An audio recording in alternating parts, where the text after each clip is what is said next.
Assalamualaikum warahmatullahi wabarakatuh. Pada kesempatan kali ini saya akan melanjutkan materi dari pemrograman backend ya, PHP, yaitu array.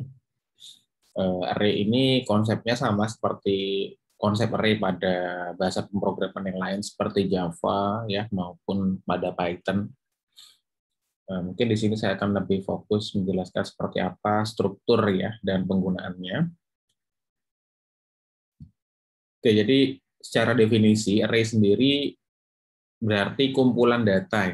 Di kumpulan data yang ada pada sebuah array tidak harus memiliki tipe data yang sama. Nah, ini yang membedakan array pada PHP dengan Java misalkan ya. Di Java kan kita harus sama tipe datanya, misalkan integer dalam array itu tipenya integer, maka di dalamnya integer.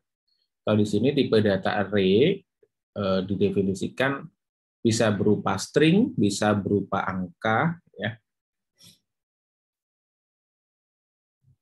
Array gitu ya, kita perlu mendefinisikan array ya sebelum dapat kita gunakan atau kita panggil gitu ya. Cara mendefinisikan array itu ada dua cara. Yang pertama menggunakan default index ya. Dan yang kedua menggunakan custom index. Nah, kita tahu ya, array itu memiliki indeks. Indeks ini maksudnya yang menunjukkan letak elemen array itu ada pada indeks keberapa atau letak di mana letaknya gitu ya kalau mendefinisikan indeks. Nah, misalkan saya mempunyai variabel metrik ya. Kalau pada PHP dimulai dengan $, ya. Sama dengan array, di sini ada 1, 2, ya, AB ya. Berarti saya memiliki 3 indeks, dimulai dari indeks ke 0, 1, 2 ya. Di sini isinya ada tipe datanya bisa berbeda. Yang indeks ke 0 dan 1 itu tipe datanya adalah angka ya. Yang berikutnya atau integer, yang berikutnya elemen ke indeks kedua yaitu string ya. Ini diindikasikan dengan penggunaan petik ya, sehingga dia tipe datanya string. Ada cara kedua untuk mendefinisikan array yaitu menggunakan custom index. Jadi ini saya membuat variabel yang sama yaitu variabel matrix di mana isinya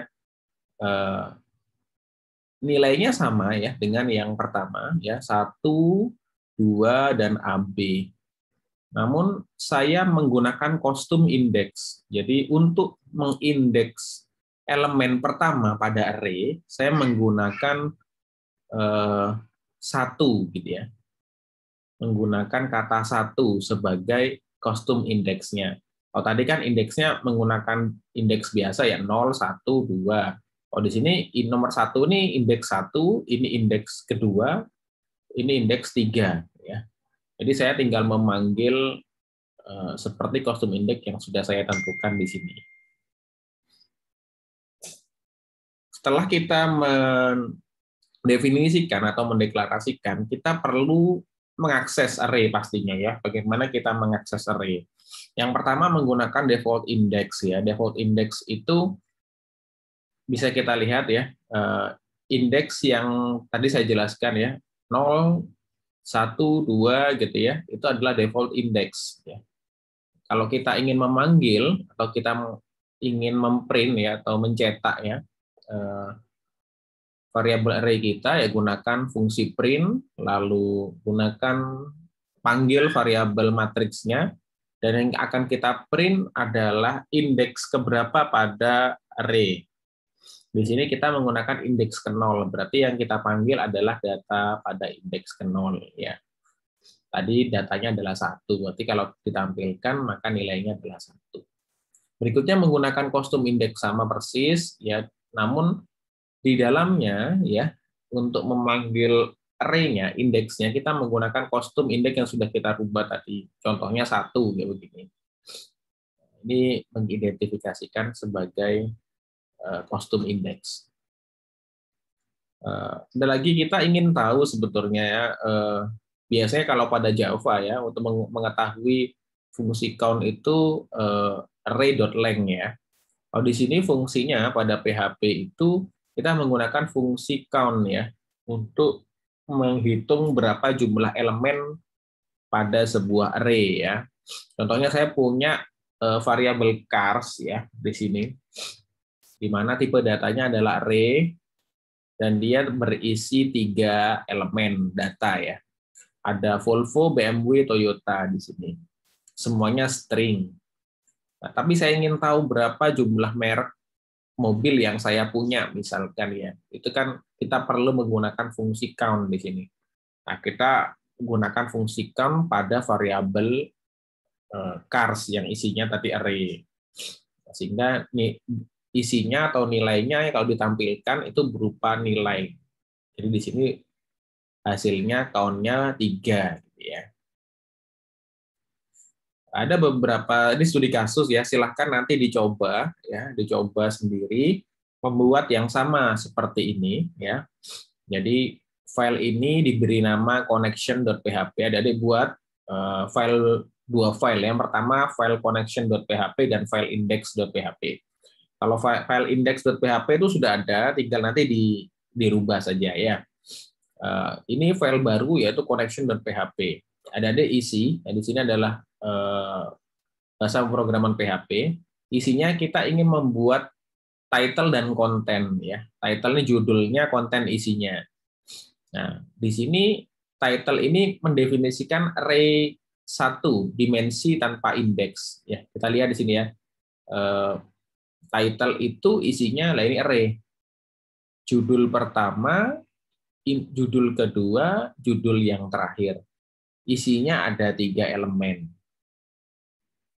Lalu kita mendefinisikan array 2 dimensi tanpa indeks. Ya, ini array 2 dimensi juga. Jadi kita punya variabel konten ya di dalamnya. Oke, jadi di sini ada deskripsi dari judul pertama, deskripsi dari judul kedua, deskripsi dari judul yang terakhir.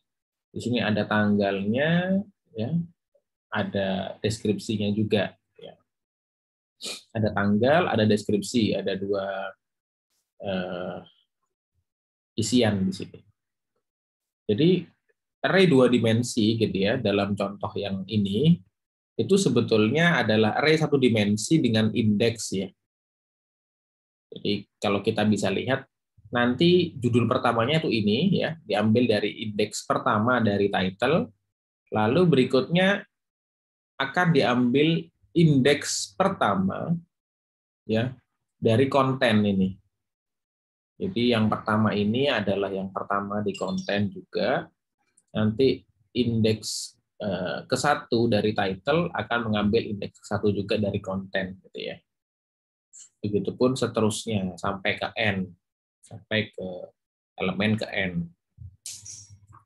Tadi saya sudah menyampaikan bahwa ada 2 file ya. Ini tadi file connection.php, ini adalah file index.php.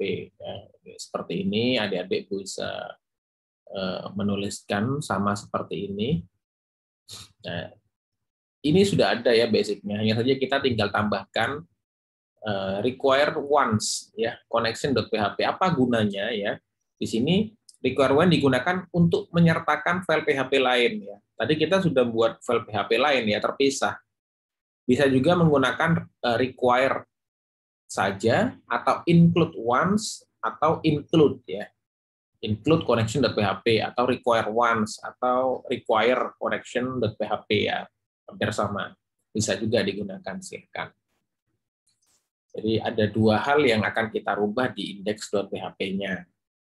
Setelah fungsinya apa? Bila ini akan membaca tadi ya indeks atau variabel array yang sudah kita definisikan di file connection.php. Ini kan di file lain ya, di file berbeda. Makanya agar dia tetap bisa membaca variabel yang sudah kita definisikan di file yang lain. Nah, ini kita buat lagi di sini menggunakan nilai dari array. Ya. Jadi mengambil nilai dari array, jika indeks didefinisikan maka diakses menggunakan bilangan 01. Nah, ini seperti yang tadi saya jelaskan bahwa ini tanpa indeks ya. Menampilkan indeks array secara normal ya, secara default ya menggunakan angka 0, 1 dan seterusnya tanpa kostum indeks ya seperti ini.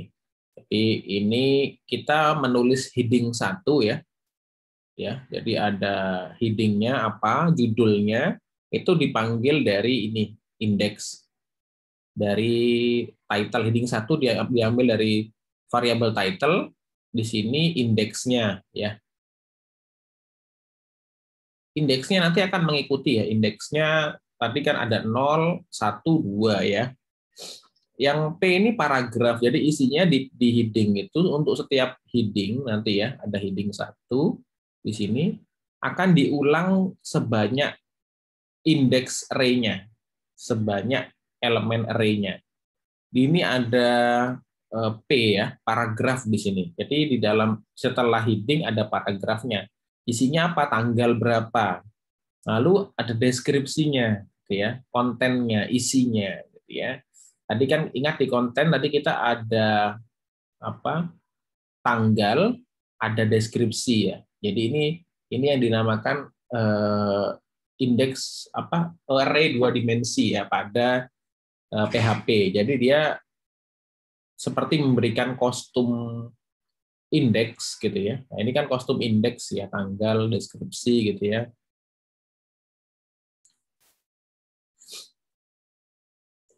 Jadi kalau adik-adik sudah betul ya, menulisnya dengan benar, kalau dijalankan akan muncul ini. Nah, jadi ini kalau kita panggil index.php ya. Jadi kita tidak perlu memanggil atau menampilkan connection.php karena connection PHP sudah di-include-kan pada file index.php. Jadi ketika kita mengindeks halaman ini, tampilannya akan langsung seperti ini. Judul pertama, judul kedua, judul terakhir. Bawahnya ada tanggal, ada deskripsinya ya. Begitupun seterusnya sampai ke N, lah kan efisien. Bayangkan kalau kita punya 10.000 ya, ini kan bisa digunakan untuk web berita dan sebagainya ya. Kita nggak perlu buat satu persatu, tapi kita bisa pakai array, manfaatkan array di sini untuk menampilkannya sehingga lebih efisien dan tentunya nanti bisa disimpan juga data-data tersebut gitu ya, nggak statis gitu ya.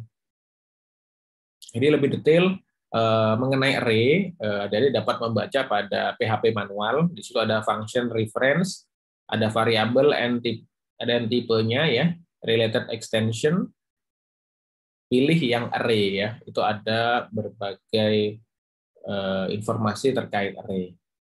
Ini itu yang bisa saya sampaikan, kurang lebihnya mohon maaf. Assalamualaikum warahmatullahi wabarakatuh.